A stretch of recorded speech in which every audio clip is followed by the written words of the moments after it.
சிம்புதேவன் இயக்கத்தில் விஜய், ஸ்ருதிஹாசன், ஹன்சிகா, ஸ்ரீதேவி, சுதீப் உள்ளிட்டோர் நடித்துள்ள படம் தான் புலி. புலி படத்தின் படப்பிடிப்பு ஆந்திர மாநிலத்தில் உள்ள தலக்கோணம் பகுதியில் நடைபெற்று வருது. தலக்கோணத்தில் பல கோடி ரூபாய் செலவிட்டு ஒரு ஆர்டிபிஷியல் வில்லேஜே செட்டா அமைச்சிருக்காங்க படப்பிடிப்பு குழுவினர்.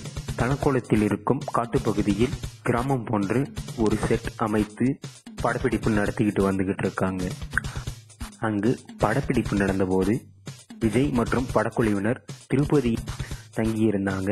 தினமும் காலையில 4 மணிக்கு எழுந்து 3 மணி நேரம் பயணம் செய்து படப்பிடிப்பு தளத்திற்கு வந்து தினம் அட்டகாசமா நடிச்சுட்டு போயிட்டு இருந்தாங்க. இந்த மாதிரி 3 மணி நேரம் பயணம் செய்து காட்டுப்பகுதிக்கு வந்துட்டு போறதுக்கு படக்குழுவினர் ரொம்பவே சிரமப்பட்டாங்க. இதனால விஜய் செட் அமைக்கப்பட்டிருக்கும் இடத்தில் அருகே நடுக்காட்டில் 25 வீடுகள் மட்டுமே உள்ள ஒரு சிறு கிராமத்தில் தங்கி படப்பிடிப்பில் கலந்து கொண்டிருக்கிறார். விஜய் படப்பிடிப்பில் கலந்து கொண்டு மாலை அந்த கிராமத்தில் வந்து தனியாக இருக்காமல் கிராமவாசிகளுடன் பொழுதை கழித்துள்ளார். அவங்களோட ரொம்ப ஜாலியாவே பழகியிருக்காரு விஜய். அந்த கிராமத்துல 40 நாள் தங்கியிருக்கிறார்.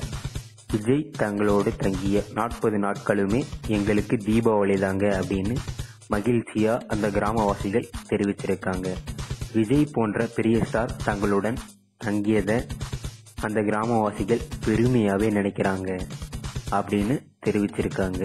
அந்த கிராமவாசிகள் ஒரு சிறிய கிராமத்துல எந்தவித ஃபெசிலிட்டியும் இல்லாத தங்கறதுக்கும் அங்க வந்து நடிக்கிறதுக்கும் தயங்குவாங்க. ஆனா தளபதி விஜய் மட்டும்தாங்க கிராமவாசிகளோட நல்லா பழகி தன்னோட அன்பான நடிப்பை புலி படத்துல வெளியிட்டிருக்காரு. ஸோ புலிப்படம் புலிப்படம் விஜயோட அன்பான நடிப்புல திரையரங்குகளில் கூடிய சீக்கிரம் வெளியிட போகுது. அது ரசிகர்களோட மனதை மிகவும் கவரும்னு உறுதியா சொல்லலாங்க.